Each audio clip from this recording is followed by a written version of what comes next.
Hello बच्चों, अभी तक आपको मैंने चैप्टर 3 मैट्रिसेस के 26 एग्जाम्पल तक करा दिए थे। मिसलिनियस एक्सरसाइज से पहले के ये एग्जाम्पल हैं, तो मैंने 26 करा दिया था। 27 एग्जाम्पल है ये हमारा। क्या दिया हुआ है हमें? यदि ए तथा बी समान कोटि के सममित अवयव हैं, यानी ए और बी सिमेट्रिक हैं, तो दर्शाइए कि ए बी भी एक सिमेट्रिक है। यदि और केवल यदि ए तथा बी कम्यूट हैं, यानी इफ़ एंड इफ़, यदि ए और बी दोनों कम्यूटेटिव हैं, तो ए और ए बी बराबर बी ए, ये कंडीशन प्रूव करनी है। तो सबसे पहली चीज़ हमें उसने दे रखी है, ए तथा बी इक्वल ऑर्डर की हमारी दो मैट्रिक्स हैं सिमेट्रिक, यानी सिमेट्रिक मैट्रिक्स किसके बराबर होगी? ए ट्रांसपोज बराबर ए, यानी अपनी ओरिजिन मैट्रिक्स के बराबर होता है। कोई भी मैट्रिक्स हो उसका ट्रांसपोज करें तो अपनी ओरिजिन मैट्रिक्स के बराबर होता है। इसी तरह बी ट्रांसपोज बराबर बी की, ये तो ये आगे समान इक्वल कोटि की है। अब वो हमें दिखाना है कि ए बी सिमेट्रिक है, ये भी सिमेट्रिक है, तब ये कंडीशन लानी है हमें। और जब ये कंडीशन हो तो ए बी को सिमेट्रिक करना है। दो कंडीशन है हमारे पास जो प्रूव करनी है हमें। पहली बार तो ये दिखाना है कि ए बी सिमेट्रिक है, जबकि उसने हमें ये दे रखा है। और जब हमें ये हो तो हमें ए बी सिमेट्रिक प्रूव करके लानी है। तो दो केस हैं हमारे पास। केस फर्स्ट में वो कह रहा है कि ए बी एक मैट्रिक्स है, इसका ट्रांसपोज करें तो ये अपनी ओरिजिनल मैट्रिक्स के बराबर होगी, ए बी के बराबर। अब इससे पहले मैंने बताया है आपको कि अगर हमारे पास ए प्लस बी का ट्रांसपोज करें तो A transpose plus B transpose आता है, ए माइनस बी का ट्रांसपोज करें तो A transpose minus B transpose आता है, और ए बी का ट्रांसपोज करें तो बी ट्रांसपोज और ए ट्रांसपोज होता है। तो सबसे पहली चीज़ हमें क्या प्रूव करनी है कि ये जो ए बी है हमारी वो इसके बराबर है, ए बी बराबर बी ए के। तो सबसे पहले इसको इक्वेशन फर्स्ट डाल लेते हैं। अब हम जानते हैं कि ए बी का ट्रांसपोज बराबर होगा बी ट्रांसपोज और ए ट्रांसपोज, इस कंडीशन से। अब बी ट्रांसपोज को मैंने क्या माना है? बी माना है, और ए ट्रांसपोज को ए माना है, यानी ए बी का ट्रांसपोज बराबर बी ए के होगा। इसको सेकेंड इक्वेशन मान लो। अब फर्स्ट एंड सेकेंड इक्वेशन से, from equation first and second,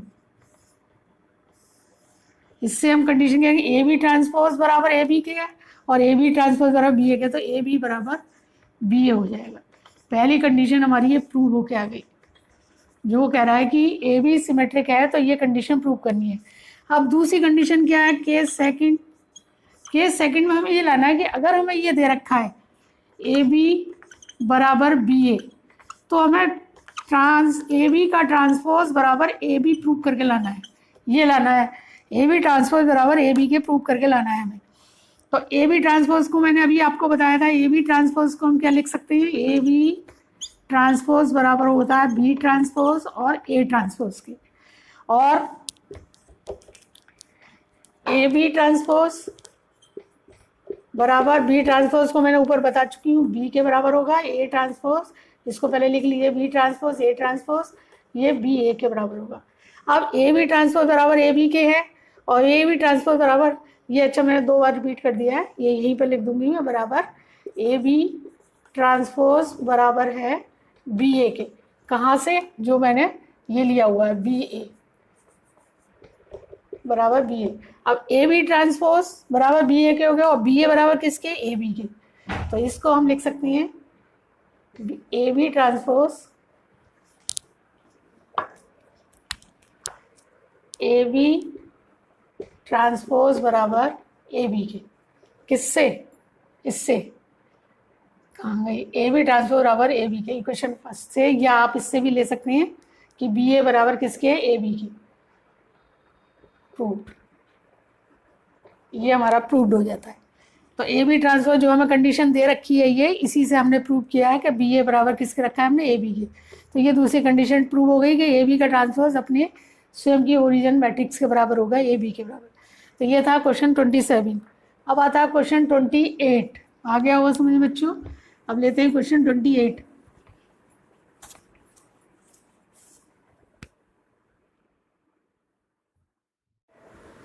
और बच्चों ये अब क्वेश्चन 27 ये दिया हुआ है, मैंने ए बी सी दिया हुआ है, उसने मैट्रिक्स दे रखी है, और डी हमें ज्ञात करवा रहा है, जिसकी कंडीशन हमें दे रहा है वो C D minus A B बराबर ओ के। ओ का मतलब क्या है? नल मैट्रिक्स है। तो देखिए C D minus A B, जब इन दोनों में से इसको घटाएंगे तो सेम ऑर्डर की होनी चाहिए। कभी भी हम दो मैट्रिक्स को जोड़ते हैं या घटाते हैं तो सेम ऑर्डर की होनी चाहिए। तो जब हमें ये तीनों सेम ऑर्डर की है ना दे रखी है 2/2 की, तो इसका मतलब डी भी हमें 2/2 की होगी। तो हमने यही किया है 2/2 की सपोज कर लिया, D is to A B C D है। तो 2 5 यानी सी कितना है मेरा, ये 2 5 3 8 ये मैंने माना हुआ है, माइनस के ए कितना है मेरा, ये दे रखा है, अब बी है। अब सॉल्व करना है हमें, ये ओ है मेरा नल मैट्रिक्स। अब ये देखना है मुझे, ये भी 2/2 की हमें लेनी पड़ेगी। तो हम दोनों की मल्टीप्लाई करेंगे तो क्या हो जाएगा, 2a यानी पहली रो पहला कॉलम 2a प्लस 5c, इसका इसमें करेंगे तो ये हो जाएगा 2b प्लस 5d, इसकी इसमें करेंगे तो ये आ जाएगा 3a प्लस 8c, इसकी इसमें करेंगे तो ये आएगा 3b plus 8d, 3b plus 8d। अब माइनस इन दोनों की करेंगे तो ये हो जाएगा 10, पहली रो पहला कॉलम 10 माइनस 7 हो गया ये, इसकी इसमें करेंगे तो 4 माइनस 4 हो गया, इसकी इसमें करेंगे तो 15 और प्लस 28 हो गया ये, और इसकी इसमें करेंगे तो 6 प्लस 16 हो गया। एक बार और चेक कर लेते हैं, 10 हो गया और ये -7 हो गया, इसकी इसमें करी तो 4 माइनस 4 हो गया, ये 15 प्लस 28 हो गया, ये हो गया 6 प्लस 16 और ये बराबर ओके है। अब हम क्या करेंगे, इन दोनों को घटाएंगे। पहले इसको सॉल्व कर लेते हैं अभी। 2a plus 5c, 2b plus 5d और 3a प्लस 8c और 3b प्लस 8d, ये हमने ले ली। माइनस इसमें इसको घटाया तो कितना आ गया 3, ये 0 हो गया, और ये 8 5 13 43 हो गया, और ये 22 हो गया बराबर। अब हम इसको 2/2 की ले सकते हैं, क्योंकि ये दोनों घटाने पर हमारी सेम ऑर्डर की आ गई 2/2 की, तो हम इसको नल मैट्रिक्स को 2/2 की ले सकते हैं। अब हम इसमें से इसको घटाएंगे तो ये हो जाएगा 2a प्लस 5c माइनस 3, और इसकी इससे तुलना कर दें तो बराबर 0। इसी तरह 2b प्लस 5d, और ये 0 है तो इसको मैं छोड़े देती हूँ, बराबर 0। 3a प्लस 8c बराबर किसके हो जाएगा, -43 के, -43, और ये 2a प्लस 5c -3 हो गया ये, और 2b प्लस 5d -0 तो मैंने ये ले लिया है खाली, और ये हो जाए 3a प्लस 8c -43 बराबर 0, और ये हो जाएगा 3b प्लस 8d -22 बराबर 0, ये आ गई।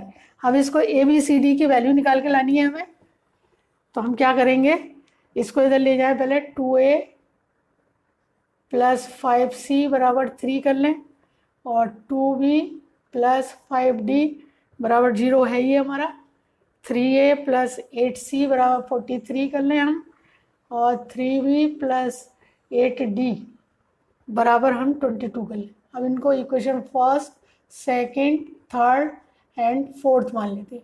अब ए बी सी डी की वैल्यू ज्ञात करनी है हमें, तो हम पहले इसको और इसको ले लेते हैं, ए और सी है इसमें, तो हम क्या करेंगे, इसमें 3 की मल्टीप्लाई कर दें, इसमें 2 की मल्टीप्लाई कर दें, तो ये हो जाएगा 6a प्लस 15c बराबर 9 हो गया, और ये हो जाएगा 6a प्लस 16c बराबर हो जाएगा 86।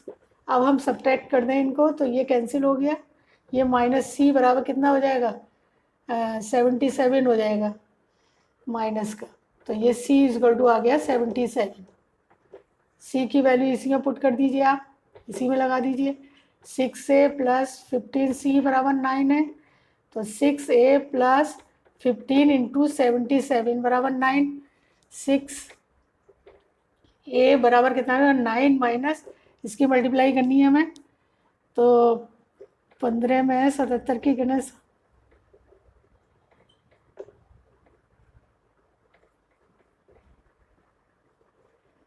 1100, ये कितना था हमारा 6a प्लस 15c बराबर 9 था ना, 6a प्लस 15 इंटू 77 कितना आया 1155। अब 1155 में से 9 घटा लें हम,